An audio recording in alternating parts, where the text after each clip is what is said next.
பாகிஸ்தானில் நடந்துள்ள குண்டுவெடிப்பு காரணமாக இலங்கை வீரர்கள் உடனடியாக நாடு திரும்ப முடிவு எடுத்துள்ளனர். இந்த விவகாரத்தில் இலங்கை கிரிக்கெட் வாரியம் கொடுத்துள்ள பதில்தான் கிரிக்கெட் வீரர்களை அதிர்ச்சியடைய வைத்திருக்கிறது. கடந்த 2009ஆம் ஆண்டு மார்ச் மாதம் இலங்கை அணியினர் பாகிஸ்தானில் சுற்றுப்பயணம் மேற்கொண்டனர். இலங்கை கிரிக்கெட் வீரர்கள் சென்ற பேருந்து மீது பயங்கரவாத தாக்குதல் நடத்தப்பட்டது. இந்த தாக்குதலில் கிரிக்கெட் வீரர்கள் பலர் பலத்த காயமடைந்தனர். இந்த சம்பவத்தின் எதிரொலியை தொடர்ந்து கடந்த 10 ஆண்டுகளாக பாகிஸ்தானில் சர்வதேச கிரிக்கெட் போட்டி நடத்தப்படவில்லை. 2019ஆம் ஆண்டுக்கு பிறகு பாகிஸ்தான் மீண்டும் சர்வதேச கிரிக்கெட் போட்டி நடத்தி வருகிறது. அந்த வகையில் பாகிஸ்தானுக்கு எதிராக 3 போட்டிகள் கொண்ட ஒருநாள் கிரிக்கெட் தொடரில் இலங்கை அணி விளையாடி வருகிறது. ராவல்பிண்டியில் நடைபெற்ற முதல் ஒருநாள் போட்டியில் சரித் அசலங்கா தலைமையிலான இலங்கை அணி விளையாடியது.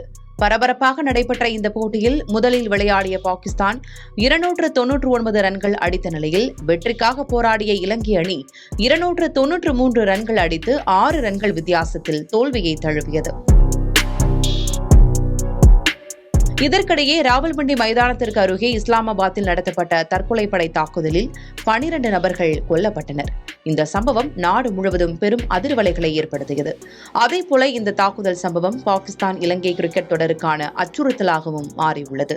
இப்படி பரபரப்பான சூழலுக்கு மத்தியில் பாகிஸ்தான் மண்ணில் நடந்து வரும் கிரிக்கெட் போட்டிகளில் விளையாட இலங்கை வீரர்கள் மறுப்பு தெரிவித்துள்ளனர்.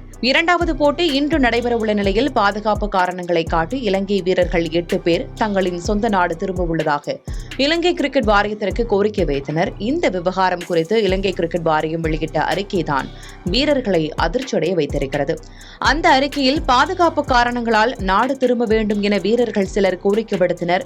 உடனடியாக பாகிஸ்தான் கிரிக்கெட் வாரிய அதிகாரிகளிடம் பேசிய பிறகு ஒவ்வொரு வீரர்களின் பாதுகாப்பு குறித்து உத்தரவாதம் அளிக்கப்பட்டிருக்கிறது.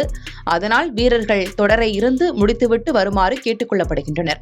ஒருவேளை வீரர்கள் நாடு திரும்ப விரும்பினால் அவர்களுக்கு பதிலாக மாற்று வீரர்கள் தயாராக உள்ளனர். திட்டமிட்டபடி ஒருநாள் கிரிக்கெட் போட்டி தொடரும். அதே சமயம் தொடரில் இருந்து பாதியில் வெளியேற விரும்பும் வீரர்கள் மீது ஒழுங்கு நடவடிக்கை எடுக்கப்படும் என அந்த அறிக்கையில் கூறப்பட்டுள்ளது.